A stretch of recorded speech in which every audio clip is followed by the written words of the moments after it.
Pak? Saya dari Sekarang dari presensi 17. Saya Khalifa dari presensi 2. Dan saya Pak Syarjana dari presensi nomor 7. Next slide please.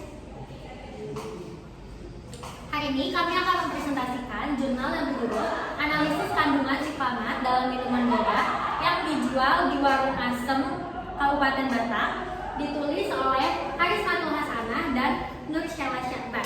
BLT ini adalah salah satu minuman yang cukup populer di bagian negara Taiwan pada tahun 1980-an. Lalu tersebar pada tahun 1090 di bagian seluruh Asia. Lalu di bagian Eropa tersebar juga pada tahun 2000-an. Minuman ini biasanya mengandung beberapa bahan. Salah satunya seperti susu kental manis, gula, bobanya, dan bubuk susu atau bubuk minuman yang berbagai varian rasa. Dalam pembuatan minuman boba ini biasanya menggunakan pemanis buatan daripada menggunakan pemanis asli atau pemanis murninya yaitu gula, dikarenakan untuk mengurangi biaya produksinya. Baik, selanjutnya adalah bagaimana metode pengambilan contoh serta preparasi contoh ini. Di mana metode pengambilan contoh ini diambil dari 7 pedagang di wilayah Warung Asem. Di mana sampel ini diambil dari 7 pedagang yang berbeda sehingga representatif mewakili dari wilayah Warung Asem ini. Lalu contohnya itu sendiri dipisahkan menjadi 2 kode, yaitu kode A dan kode B. Untuk kode A sendiri itu dilakukan dengan cairan atau minuman itu sendiri. Sementara untuk kode B adalah bola-bola dari boba tersebut. Lalu untuk metode preparasi sampelnya juga maka dibagi menjadi 2, yaitu untuk kode A itu sendiri yaitu cairan boba atau minuman boba tersebut, di mana dipipet kode A sebanyak cairan 25 ml, kemudian ditaruh di dalam suatu wadah atau tempat piala gelas, lalu ditambahkan arang aktif sodium sudik atau sodium spatula. Hal ini membuat siklamat yang ada di dalam sampel ini tertarik keluar. Kemudian disaring dengan kertas saring. Lalu filtratnya digunakan untuk analisis selanjutnya, yaitu uji kualitatif dan kuantitatif dari siklamat. Selanjutnya, untuk kode B yaitu bola-bola boba, di mana bola-bola boba tersebut di-blender terlebih dahulu atau dihaluskan. Setelah dihaluskan, ditimbang sebanyak 25 gram sampel. Dari 25 gram sampel ini kemudian dilakukan metode yaitu masterisasi. Masterisasi ini sendiri adalah suatu metode pemisahan dari padat dan cair, di mana padat ini merupakan sampel yang mengandung suatu analita yang ingin kita analisis. Kemudian ada pelarut yang dimana berbentuk cairan. Karena pelarutnya ini yang kita pakai adalah aquades, di mana ditambahkan aquades sebanyak 25 ml, kemudian didiamkan selama 15 menit. Selama waktu 15 menit tersebut, air atau aquades pelarut akan masuk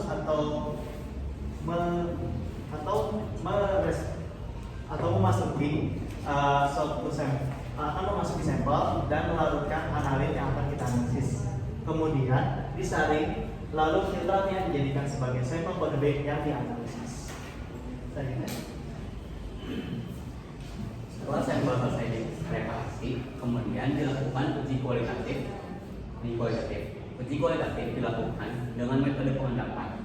Nah, uji kualitatif ini bertujuan untuk mengetahui keberadaan senyawa siklamat pada sampel ini, yang dimana sampel itu minuman boba. Nah, untuk cara kerjanya, mula-mula sampel dipipet sebanyak 25 ml. Nah, sampel ini kita pipet sampel kontrol positif 25 ml, kontrol negatif 25 ml, baku pembanding 25 ml, sampel bola-bola juga, dan sampel cairan boba. Kemudian masing-masing larutan dimasukkan ke Aaron Meyer. Dilakukannya secara gantian. Nah, lalu di Aaron Meyer ini larutan sampel ditambahkan 10 ml HCl 10% dan 10 ml BHCl 2 10%. Kemudian didiamkan selama 30 menit. Lalu disaring dengan kertas saring Wattman nomor 42. Selanjutnya, filtrat dari saringan ini dia tambahkan 10 mili NaNO2 NaNO2 10%. Kemudian dipanaskan di atas penanas air selama 20 sampai 30 menit. Nah, lalu diamati perubahannya. Jika ada endapan putih, maka si sampel itu positif siklamat. Dan kebalikannya, kalau nggak ada endapan putih berarti negatif. Selanjutnya ada uji kuantitatif metode gravimetrik. Yang pertama, filter kode A yang sudah dipreparasi sebelumnya ditambahkan dengan 10 mili HCl 10% dan 10 mili BaCl2 10%. Kemudian didiamkan 30 menit. Setelah itu disaring dengan kertas air warna nomor 42.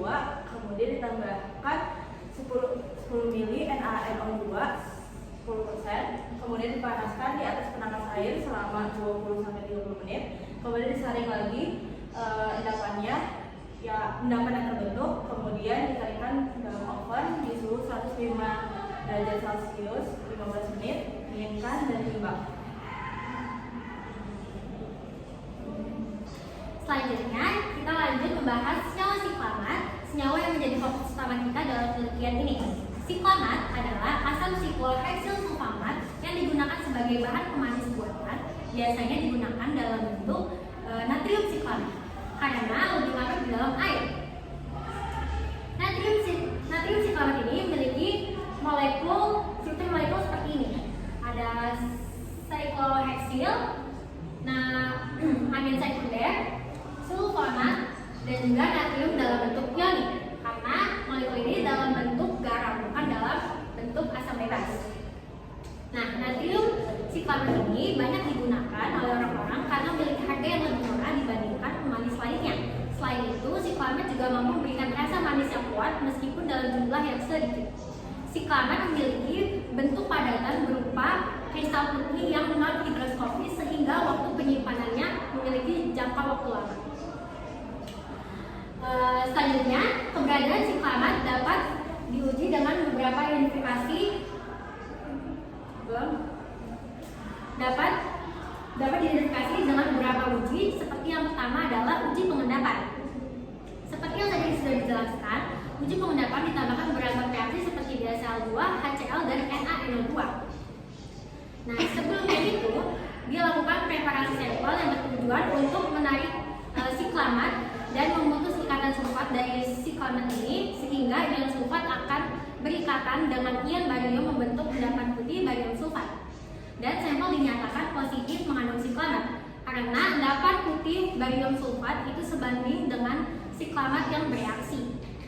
Selanjutnya dilanjutkan uji yang kedua, yaitu uji mikroskopik. Endapan yang didasarkan dari uji pengendapan dianalisis bentuknya dengan uji mikroskopik dengan hasil bentuk kristal tajam seperti jarum.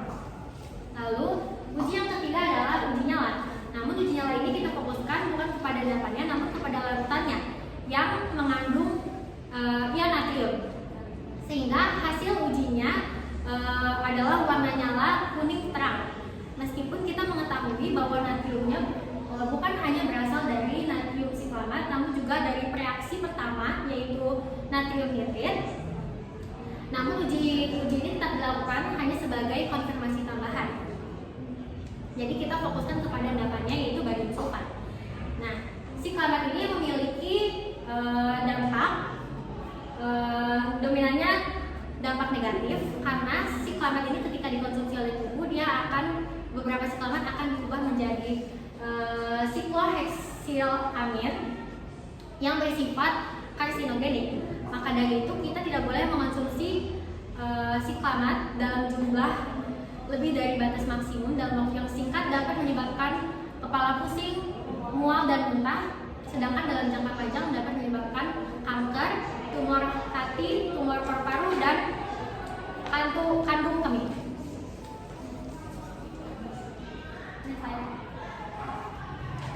Untuk kesimpulannya, kita mencoba ini yang berpotensi mengandung pemanis.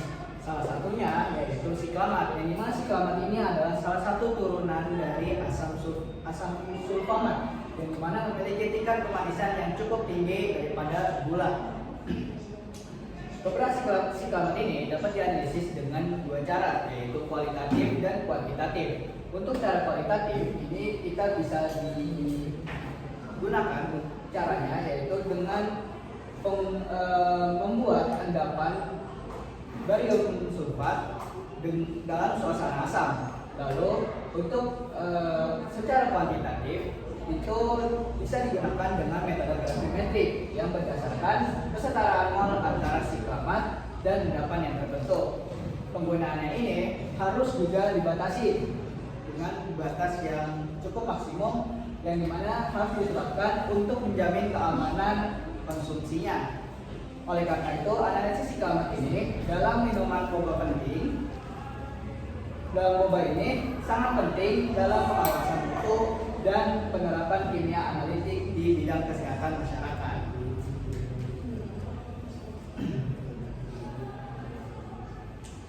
Sekian presentasi dari kami. Wassalamualaikum warahmatullahi